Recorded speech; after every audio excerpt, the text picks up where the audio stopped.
Hi everyone, I welcome you all to our YouTube channel. Today we are going to discuss very important part from your exam point of view, that is your conditionals. So in today's lecture we are going to discuss conditionals using the conjunction if. Right तो if के साथ क्या conditions हैं, कब कौन सी condition use करनी है, this is all we are gonna discuss in today's class. तो first one is your zero condition. देखो टोटल हमारे पास 5 कंडीशंस है बेसिकली, बट मेन तो आपके 4 कंडीशंस है ही. हम डिस्कस सारी की सारी करेंगे. All the 5 conditions we are gonna discuss. First condition को हम जीरो कंडीशन बुलाते हैं. ये तब यूज करते हैं जब आप किसी भी यूनिवर्सल फैक्ट की बात कर रहे हो, यूनिवर्सल ट्रुथ, कोई भी साइंटिफिक फैक्ट या कोई भी हैबिचुअल और ऑटोमेटिक रिजल्ट्स, एक्शंस.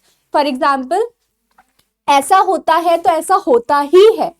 ओके तो ऐसे केसेस में जीरो कंडीशन यूज करते हैं. दैट मीन्स कि इफ के साथ आप प्रेजेंट इंडेफिनिट और प्रेजेंट इंडेफिनिट का इस्तेमाल कर रहे हो.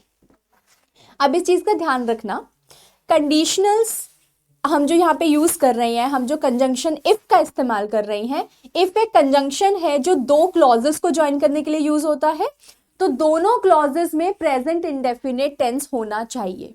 For example if babies are hungry they cry. If babies are hungry they cry, तो ये क्या बन गया आपका present indefinite plus present indefinite. कैसे? बेबीज आर हंग्री आपका प्रेजेंट इंडेफिनिट टेंस है, दे क्राई भी आपका प्रेजेंट इंडेफिनिट टेंस है. तो इफ के साथ दोनों तरफ प्रेजेंट इंडेफिनिट लगाने का मकसद क्या है?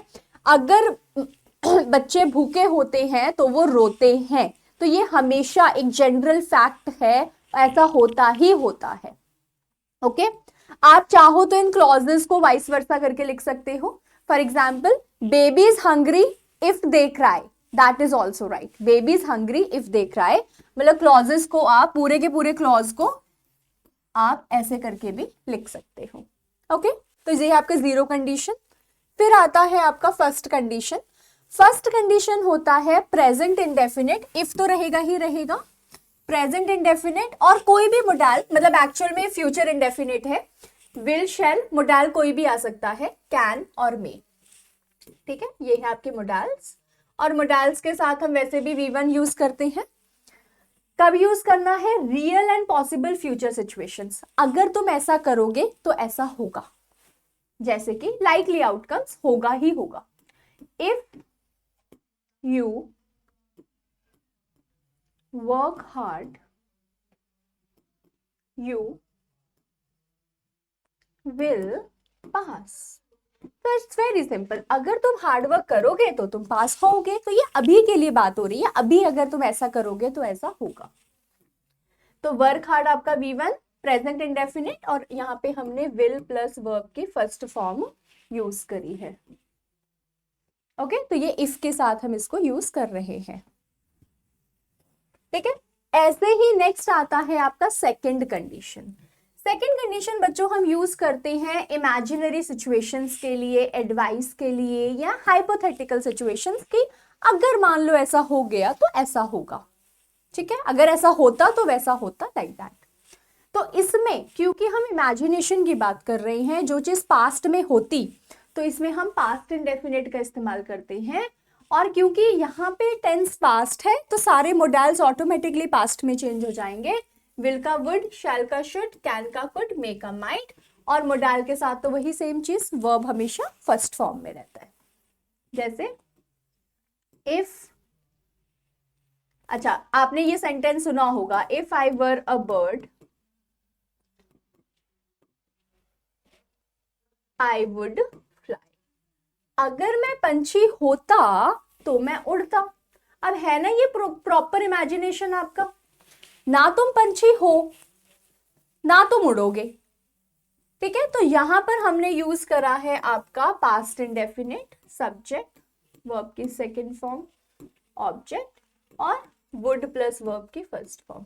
इसमें एक और चीज बच्चों याद रखना कि इस टाइप के इमेजिनरी वर्ड्स में, इमेजिनरी सिचुएशंस में हमेशा वर्ब का इस्तेमाल किया जाता है, चाहे वहां पर आप कोई भी और हेल्पिंग वर्ब की बात करो। इफ आई मतलब नॉट हेल्पिंग वर्ब, कोई भी और सब्जेक्ट की बात करो, ही लिखो, शी लिखो, कुछ भी लिखो, आंसर में वर्ब में हमेशा वर आने वाला है। ओके, आगे चलते हैं।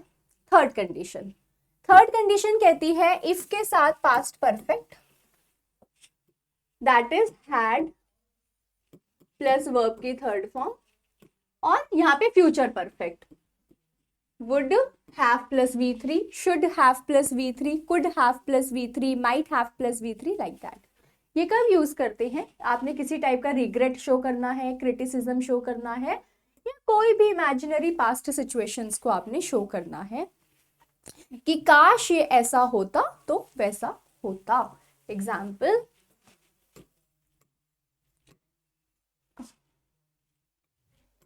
If you had worked hard, you would pass। तो अगर तुम हार्ड वर्क करते, had worked hard, तो तुम पास हो जाते। तो this is would plus verb की फर्स्ट फॉर्म। ठीक है, तो ये हम किसके साथ यूज कर रहे हैं? इफ के साथ।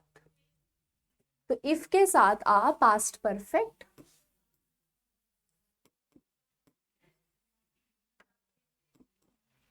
और यहाँ पे future, sorry, it is not would pass, it should be would have past, verb के थर्ड फॉर्म, राइट। तो ये तो है आपके फर्स्ट 4 कंडीशन जो कि बहुत ही ज्यादा इंपॉर्टेंट है। ठीक है, if you had worked hard you would have past. अब आते हैं फिफ्थ कंडीशन, मिक्स्ड कंडीशन बुलाते हैं हम इसको।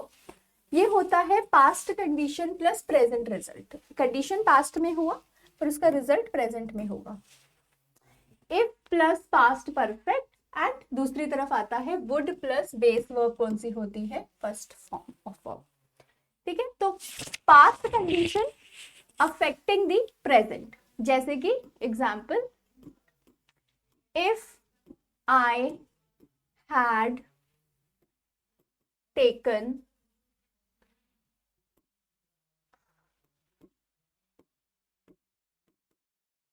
आर्ट्स, लाइक हम स्ट्रीम की बात कर रहे हो, आई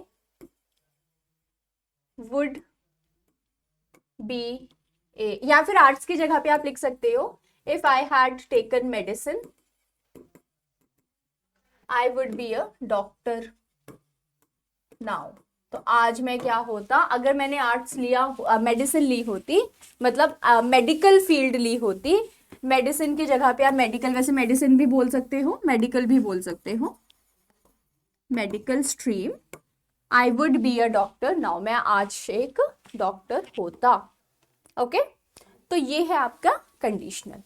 तो बच्चों कंडीशंस एक बार फिर से रिकॉल कर लेते हैं। टोटल 5 कंडीशंस है, 0 1 2 3 4। ठीक है, अब बेसिकली जब मैं बोल रही हूं कि आप इस कंडीशन की बात कर रहे हो इफ के साथ, तो एक आपका आता है इसमें, सॉरी,